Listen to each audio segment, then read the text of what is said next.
अस्सलाम वालेकुम जी। आज मैं आपको बताने वाला हूँ complete GB duplication, partial GB duplication, gall bladder stone, sludge और वेसाइन के बारे में। तो शुरू करते हैं कंप्लीट गॉल ब्लैडर डुप्लीकेशन। इसमें क्या होता है कि कंजेनिटल अनोमली है हमारे पास। जो पेशेंट आएगा उसके पास जब हम स्कैन करेंगे तो उसके हमें 2 जीबी नज़र आएंगे, ठीक है। ये कंप्लीट अलग होते हैं दोनों, जिनका नेक बॉडी फंडस अलग ही होता है दोनों का। इनकी सिस्टिक डक्ट भी अलग होती है, लेकिन ये एक ही कॉमन बाइल डक्ट में ड्रेन करते हैं, ठीक है। जो इसका पेशेंट होता है एसिम्प्टोमेटिक होता है, कोई उसका मसला नहीं होता किसी किस्म का, ये नॉर्मल ही रहते हैं। अदरवाइज उसका कोई कॉम्प्लिकेशन हो, स्टोन या कोई और पैथोलॉजीज हो जाए, ठीक है। अल्ट्रासाउंड में हम ऐसे इसे इजीली डिफरेंशिएट कर सकते हैं। ये देखें, 2 गॉल ब्लैडर आपको नज़र आ रहे होंगे, इनकी सिस्टिक डक्ट अलग होगी। जब हम स्कैन करेंगे कंप्लीट तो जो इनकी कॉमन बाइल डक्ट होगी वो एक ही होगी।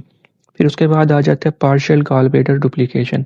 इसमें क्या होता है कि कंप्लीट तो नहीं है, लेकिन पार्शियल यानी कि कोई उसका हिस्सा डुप्लीकेट हो गया, ठीक है। इसमें क्या होता है कि फंडस 2 होती हैं हमारे पास। जो पेशेंट इसका भी एसिम्प्टोमेटिक आएगा उसकी फंडस 2 होंगी। फिर इसमें अच्छा कन्फ्यूजन हो सकती है कि हो सकता है कि फाइरेजन कैप हो, लेकिन फाइरेजन कैप में अलग से हमें ये फंडस नज़र नहीं आती। उसमें क्या होता है कि गॉल ब्लैडर है, अगर यहाँ पर उसकी फंडस है तो इसमें एक हमें सेप्टेशन नज़र आएगी, फंडस फोल्ड हो जाती है, यहीं पर हमें एक सेप्टेशन नज़र आ जाएगी, ठीक है। इस तरह हमें उसकी डबल कोई नज़र नहीं आती, ठीक है। ये फंडस एक ऊपर है एक ही नीचे है, ठीक है। ऐसे ही हम पार्शली और फाइरेजन कैप को डिफ्रेंशिएट कर लेते हैं। फिर उसके बाद आ जाता है स्टोन, जीपी स्टोन। स्टोन की करेक्टरिस्टिक आपको पता ही है कि इकोजेनिक स्टोन होता है, उसका फिर पोस्टीरियर एक्वेस्टिक शेडो हमें मिलेगा, ठीक है। और दूसरी बात, जो गॉल ब्लैडर का स्टोन होता है वो हो सकता है मोबाइल हो, यानी कि मूवमेंट करे या फिर ना करे, पेशेंट की पोजीशन के साथ मूव करे या ना करे। अगर नेक में है तो मूव नहीं करेगा, अगर वाल के साथ इंटैक्ट है तो भी मूव नहीं करेगा, लेकिन अगर छोटा साइज है और वाल के साथ अटैच नहीं है तो पेशेंट की पोजीशन के साथ मूव करता है। यहाँ पर ये इकोजेनिक स्टोन कंप्लीट आपकी इतनी इकोजेनिसिटी इसकी ज़्यादा है, क्लियर पता चल रहा है। और पीछे आप शेडो भी उसका कंप्लीट नज़र आ रहा है, ठीक है। ऐसे हम डिफ्रेंशिएट कर लेते हैं स्टोन को। फिर उसके बाद एक और इमेज में इसमें हमारे पास 4 स्टोन है, उनका सबका अलग अलग हमें शेडो नज़र आ रहा है, ठीक है। ये आप देख सकते हैं, ये हमें स्टोन नज़र आ रहे हैं और ये इनका शेडो भी है। फिर उसके बाद एक हमारे पास होता है वेस्ट साइन, ठीक है, वाल इको शेडो साइन।